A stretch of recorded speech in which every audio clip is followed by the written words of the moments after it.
What's up everybody, Carlos Calloway here, and I'd like to welcome you all to another episode of my YouTube channel. Today I want to talk to you guys about how to shoot in slow motion. Alright, so first I want to kind of explain frame rate, the 180 rule, and then I will take you guys over into post and show you how I slow down footage. So the first thing we want to talk about is frame rate. So what is frame rate? It's how many frames per second that your camera takes. So when you shoot at 24 frames per second, your camera is taking 24 images per second, or when you shoot at 60 frames per second, it's taking 60 images per second. And the most common frame rate is 24, because I believe that is what one of the slowest frame rates that you can shoot, where your eye actually picks it up as motion.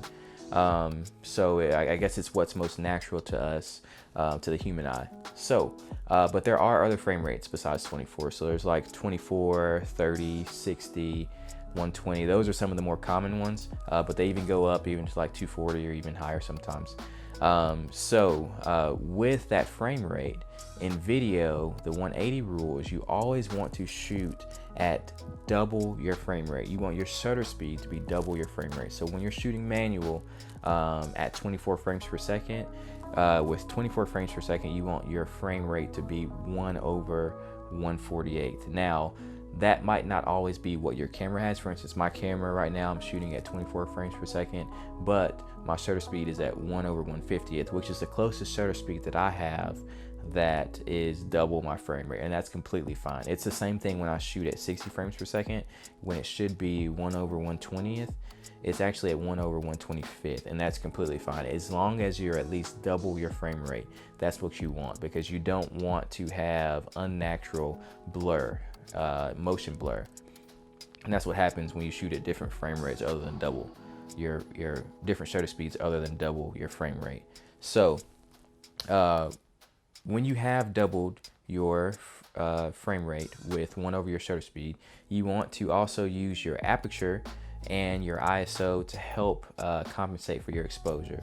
But when you're in broad daylight, that can be kind of difficult. For instance, when you're shooting at 24 frames per second in broad daylight and you want to shoot at an aperture of maybe f2.8, that's a lot of light that's coming in, and more than likely you're going to be blowing out your highlights if you're not like in the shade.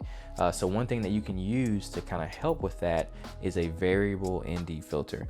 And if you guys don't have one of these, I would highly recommend it. It's very, very useful, especially in video. So basically what a variable ND filter is it's like sunglasses for your camera. So essentially it kind of filters out light and doesn't allow as much light to get to your sensor. So that way you can adjust for your exposure. You can keep your aperture at what you want it.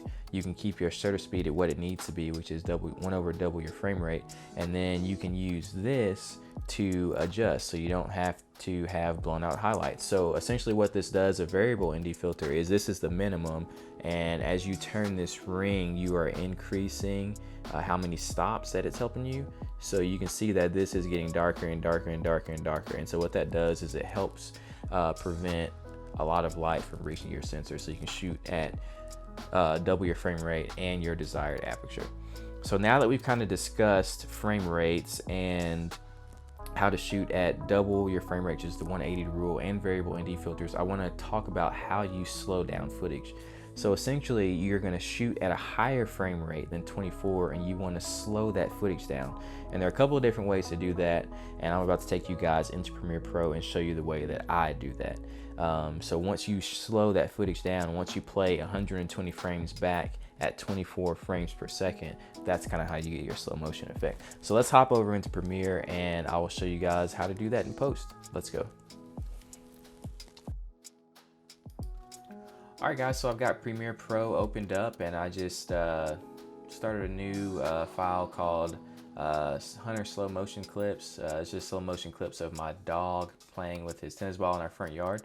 So as you can see, these clips were shot at 60 frames per second here. And I made sure that my shutter speed was double my frame rate, so it was 1/125th here. And as you can see, I'll just play a little bit of a clip here, so you can see that everything is shot in 60 frames per second. Let me see. You can see Hunter going effects here. Yeah, that's my dog Hunter. So now I'm going to slow this footage down to 24 frames per second. So what I'm going to do is I'm going to select all this footage. I'm going to go to modify, interpret footage, and I'm going to assume the frame rate of 23.976 frames per second. So basically what that's going to do is it's going to take this 60 frames per second video and play it back at 24 frames per second. So as you can see, the durations here are 41 seconds, 55 seconds, 2 minutes and 43 seconds. All those are about to increase once I hit OK, because it's now going to play back at a slower frame rate. And that is what is going to give you the slow motion effect. So when I hit OK, you can see all these increased. I'm going to go down here and hit play, so you can see, as you can see there, that's playing back in slow motion.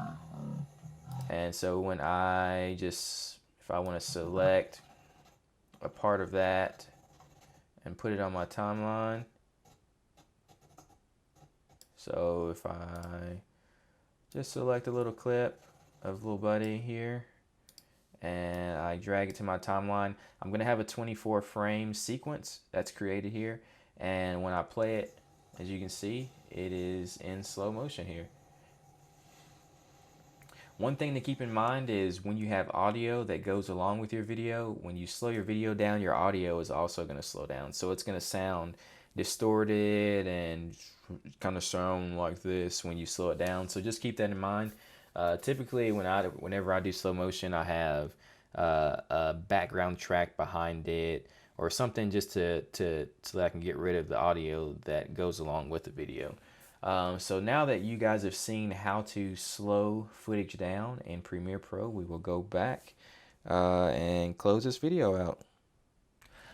Alright guys, so hopefully you enjoyed today's video. If you did, be sure to hit that thumbs up and give it a like. Also hit the subscribe button and hit the bell for notifications so you can be notified for future videos. Also be sure to follow me on Instagram. I've got some travel vlogs hopefully coming out soon. Leave a comment down below if you think that might be something that you're interested in seeing. You guys stay safe, and until I see you next time, I'm out. Bye.